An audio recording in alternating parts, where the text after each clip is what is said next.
And last but not least, I just want to quickly clean up our outliners for these objects.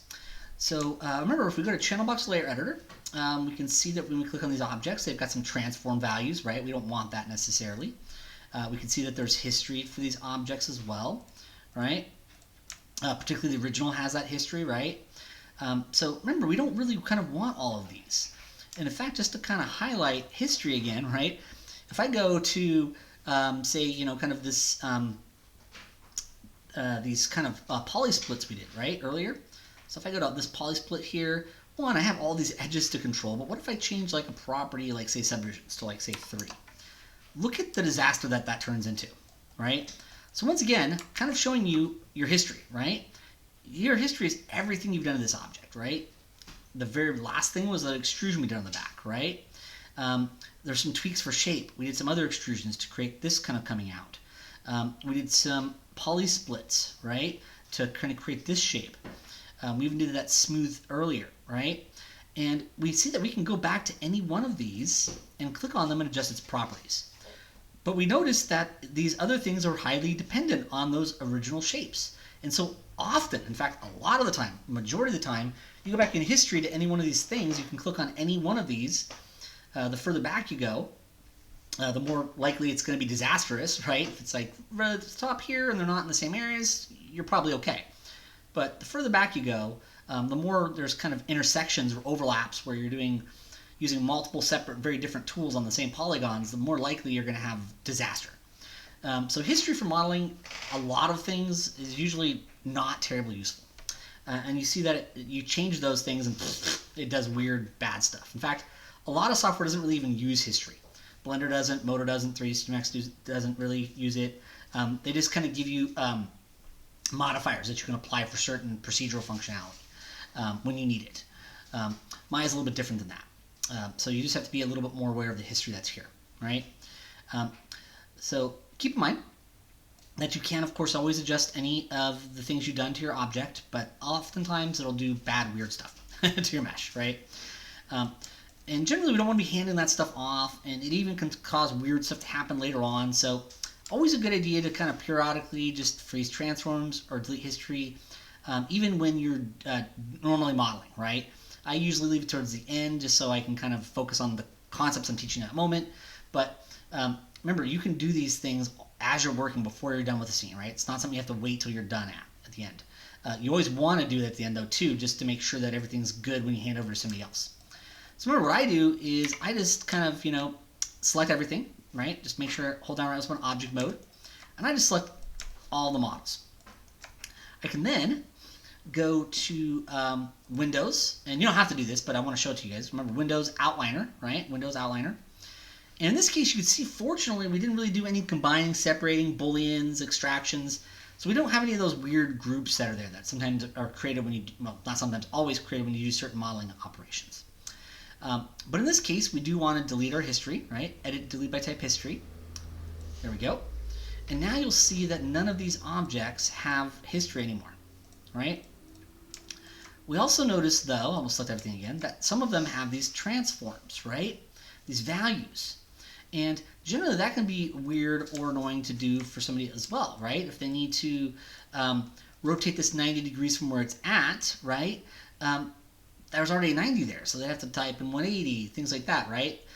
It's kind of easier to have these all zeroed out, or scales instance 1, because it's easier to do. Like if you wanted to make this twice the size on the x-axis, you'd have to do the basic math of what's 0.281 times 2, right? Not that hard to do, but if this was already 1, all you have to do is type in 2. It's easier, right?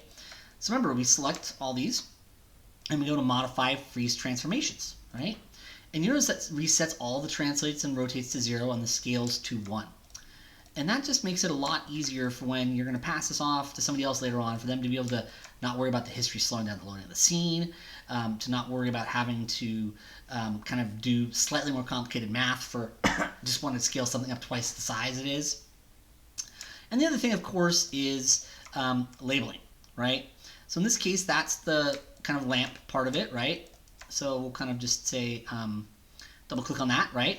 And we'll call that fan brace, right? There we go. And then of course, this is a fan blade, so we'll just double click on that, call it fan blade. Or just blade, blade should be fine. Blade, there we go. Double click on that one. Blade, and you'll see it automatically names it blade 1. If you want to call it blade 2, you can double click. Blade 2, double click. Blade 3. So remember, you want to delete your history on your stuff. You want to freeze your transforms. Windows gives you access to your outliner. And remember, that's everything that's in your scene, right? Any objects, any image planes, you can select them from there. If you need to, you can kind of go to display hide selection, right? You see how it's kind of grayed out now. And that's then you can go back to display and you can show, right? Show selection. Remember, we do have, of course, isolate select, but we also have honestly true hide and show features that work on objects and even faces. Just that you might need to leverage your outliner a little more for that stuff. All right, so now that scene is quite good. And what I'm going to do is I'm just going to go File, Open Scene, and I'm just going to quickly do that to my chair. There we go. And we can see that there are some groups there because we did do some extracting and some combining of stuff.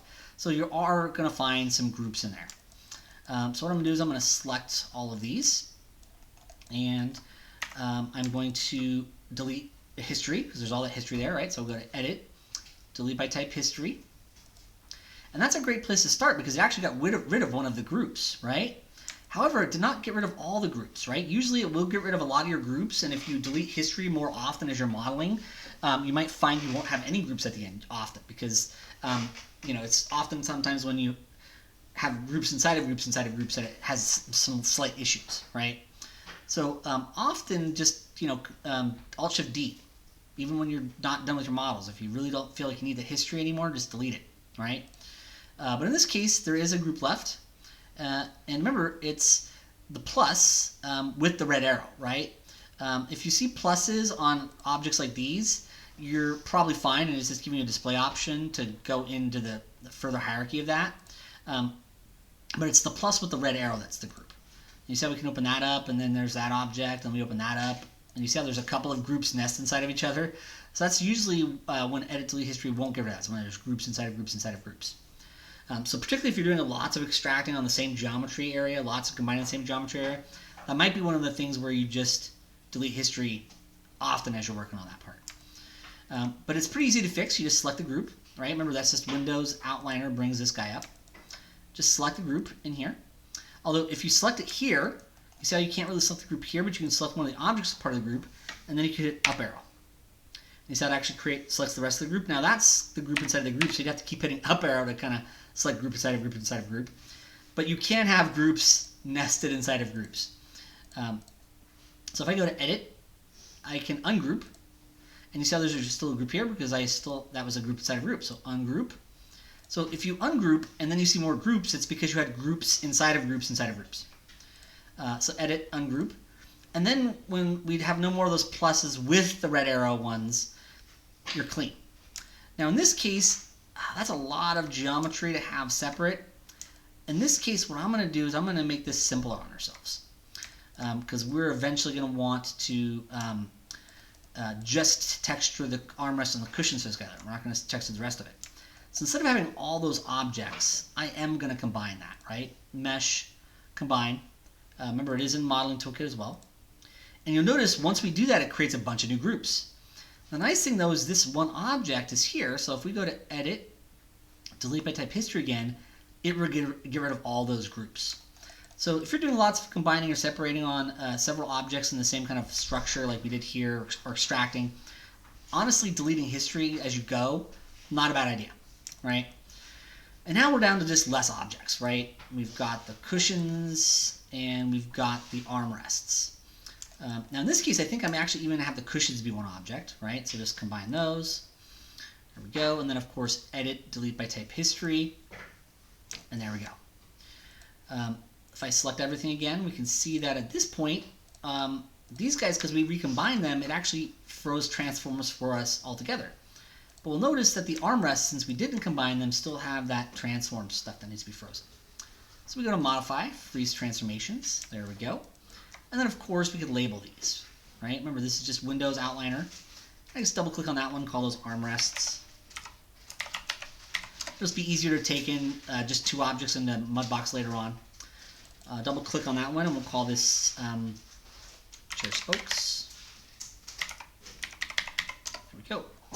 And then, of course, that's your cushions, so double click on that one, cushions. There we go. All right.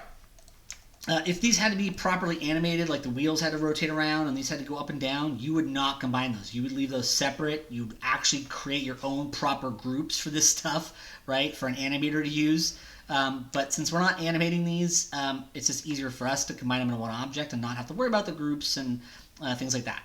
But if you really did need these to be able to move on their own, you do not combine them. You leave them separate. So a rigger can properly group them and set up animation controls for them. So remember, you don't always have to combine these things. It's just a little easier for us, right? So we're not animating these things. All right. So that's how you clean up your outliners and how you can kind of do some cool organizational stuff. I think that'll be a great place to stop because remember, that's part of your grade is following the naming conventions, but also making sure your history is deleted, your transforms are frozen, your outliners clean and labeled, right?